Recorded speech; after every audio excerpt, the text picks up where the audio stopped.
আজকের দিনটি ভারতের ইতিহাসে একেবারে স্বর্ণাক্ষরে লেখা থাকবে। একটা মাইল ফলক ভারতবর্ষ অর্জন করে নিয়েছে। মাত্র 9 মাসের ব্যবধানে ভারত এক অভাবনীয় কাজ করে দেখিয়ে দিয়েছে। 1 দশক ধরে যে আলোচনা ঝুলেছিল ভারত ও নিউজিল্যান্ড, তা মাত্র কয়েক মাসের মধ্যে শেষ করে দিয়েছে। কি করেছে? তারা ফ্রি ট্রেড এগ্রিমেন্ট করেছে, মানে মুক্ত বাণিজ্য চুক্তি, সেটা স্বাক্ষর করে নিয়েছে। নিউজিল্যান্ডের প্রধানমন্ত্রী ক্রিস্টোফার একে বলছেন প্রজন্মে একবার ঘটা চুক্তি। মানে কতটা গুরুত্বপূর্ণ চুক্তি ভেবে দেখুন। নিউজিল্যান্ডে রীতিমতো আনন্দ ফুর্তি শুরু হয়ে গিয়েছে। কিন্তু যেটা বড় প্রশ্ন সেটা হচ্ছে এই চুক্তিতে আমাদের, অর্থাৎ আমাদের মতন সাধারণ মানুষের ঠিক কী লাভ হবে? ভারতের তৈরি পোশাক, ঔষধ, আইটি সেক্টরে এর প্রভাব কি পড়বে? আর নিউজিল্যান্ডের দুধ, পনির কি ভারতের বাজারে ঢুকে পড়বে, দিয়ে ভারতীয় কৃষকদের শেষ করে দেবে? সবটা নিয়ে আলোচনা করব। যথেষ্ট গুরুত্বপূর্ণ ভিডিও। তার আগে একাধিক পত্রপত্রিকা এটা নিয়ে খবর করেছে। আমি দেখাচ্ছি এনডিটিভি ওয়ার্ল্ডের এই প্রতিবেদনটি। তারা খুব ভালোভাবে কপিটি লিখেছে। দেখুন এনডিটিভি ওয়ার্ল্ড, তারা ঠিক কি লিখেছে?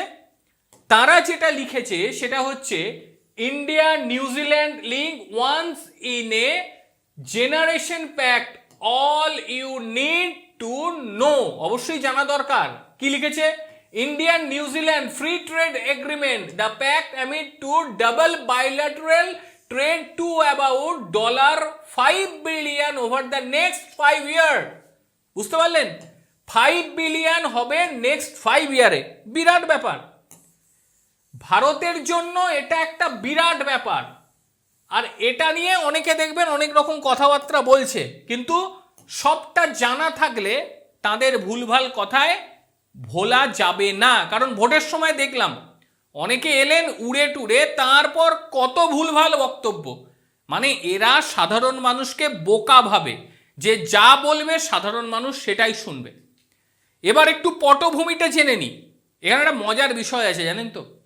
এই চুক্তির আলোচনা কিন্তু শুরু হয়েছিল 2010 সালে। ভাবতে পারছেন? কিন্তু দীর্ঘ 15 বছর ধরে কিছুই হয়নি। অথচ 2025 সালে মার্চ মাসে নতুন করে আলোচনা শুরু হয় এবং ডিসেম্বরের মধ্যে সেটা চূড়ান্ত হয়ে যায়। ভারতের ইতিহাসে এটি অত্যন্ত দ্রুততম চুক্তি। সোমবার নয়াদিল্লিতে, মানে আজকে নয়াদিল্লিতে ভারত মণ্ডপে ভারতের বাণিজ্য মন্ত্রী পীয়ূষ গোয়েল এবং নিউজিল্যান্ডের মন্ত্রী টড ম্যাকলে, তিনি আনুষ্ঠানিকভাবে এটাকে স্বাক্ষর করে নিয়েছে। আমার পেছনে দেখতে পাচ্ছেন সেই স্বাক্ষরের সময়, মানে ঐতিহাসিক মুহূর্ত। তবে মনে রাখবেন, এটি কার্যকর হতে নিউজিল্যান্ডের পার্লামেন্টের অনুমোদন লাগবে, যেটা পাওয়া খুব একটা সহজ। এবং অনুমান করা হচ্ছে মাত্র 6 মাসের মধ্যেই কিন্তু সবটা করা সম্ভব হবে। এবার যেটা বড় প্রশ্ন সেটা হচ্ছে যে এতে ভারতের ঠিক কি সুবিধে হবে, কি কি সুবিধে লুকিয়ে রয়েছে। নিউজিল্যান্ড যেটা সিদ্ধান্ত নিয়েছে সেটা হচ্ছে বেশ কিছু জিনিসে ভারতকে একেবারে শুল্ক নেবে না, সম্পূর্ণ ফ্রি। কতগুলো জিনিস? 2884টি পণ্যের ওপরে শুল্ক সরিয়ে নিচ্ছে। মানে মোদ্দা কথা যদি দেখেন তাহলে দেখবেন যে একেবারে 0%, 1 পয়সা লাগবে না, কোনো শুল্ক লাগবে না, মানে 0%। মানে মোদ্দা কথা 100% শুল্ক মুক্ত হয়ে যাচ্ছে। এর ফলে আমাদের দেশের তৈরি যে পোশাক, চামড়াজাত পণ্য, হস্তশিল্প, ঔষধ, গাড়ির যন্ত্রাংশ, আর কোনো ট্যাক্স থাকলো না। এখানে আমি দিয়ে দিয়েছি, লিখে দেখুন চামড়াজাত পোশাক রয়েছে, হস্তশিল্প, ঔষধ, গাড়ির যন্ত্রাংশ পুরোপুরি শুল্কমুক্ত। এখানে আর শুল্ক লাগছেই না। অথচ দেখুন এর আগে এইগুলোকে আমাদের পাঠাতে হলে প্রায় 2.2% আমাদের শুল্ক আগে দিতে হতো, অথবা 10% শুল্ক দিতে হতো। মানে 10% কিংবা 2.2% শুল্ক আমাদের আর লাগছে না। ফলে আমাদের দেশের জিনিসপত্র কিন্তু অনেক বেশি পরিমাণে পৌঁছবে এই দেশটিতে। আমাদের দেশে যারা তৈরি করে এই সমস্ত জিনিস, চামড়া শিল্প বলুন বা অন্যান্য বলুন, তারা যথেষ্টই কিন্তু সুবিধের মধ্যে থাকবে। এবার যেটা জানতে পারা যাচ্ছে যে ভারতবর্ষ এর ফলে একবার গ্লোবাল ফুড হাব হয়ে উঠবে। কেন বলছি? শুধু তো পণ্য নয়, নিউজিল্যান্ড আগামী 15 বছরের মধ্যে $20 বিলিয়ন বিনিয়োগ করবে বলেছে। ভাবতে পারছেন? $20 বিলিয়ন, সংখ্যাটা বিরাট। কত বিনিয়োগ করবে? $20 বিলিয়ন, একেবারে প্রতিশ্রুতি দিয়ে দিয়েছে। এবং এছাড়াও তাদের বিনিয়োগ থাকছে আমাদের সেবা খাতগুলিতে, উৎপাদন খাতগুলিতে, প্রযুক্তিতে। বিশাল সুখবর। এবং মূল যেটা বিষয় হচ্ছে খাদ্য প্রক্রিয়াজাতকরণে শিল্পে তোমার নিউজিল্যান্ড থেকে সস্তায় কাঁচামাল আমরা আনবো, সস্তায় কাঁচামাল এনে কি করব, সেটা আমরা প্রসেস করব, তারপর বিদেশে এটা আমরা রপ্তানি করব। এটা ভালো বিষয়। অনেক কিছু ফল যেটা আমাদের দেশে হয় না সেগুলোকে আমাকে বাইরে থেকে আনতে হয়, সেইগুলো আমরা নিউজিল্যান্ড থেকে খুব সহজে নিয়ে আসতে পারবো, সেগুলোকে প্রক্রিয়া করব এবং প্রক্রিয়া করার পরে সেইগুলোকে আবারও আমরা বাইরে পাঠিয়ে দেব।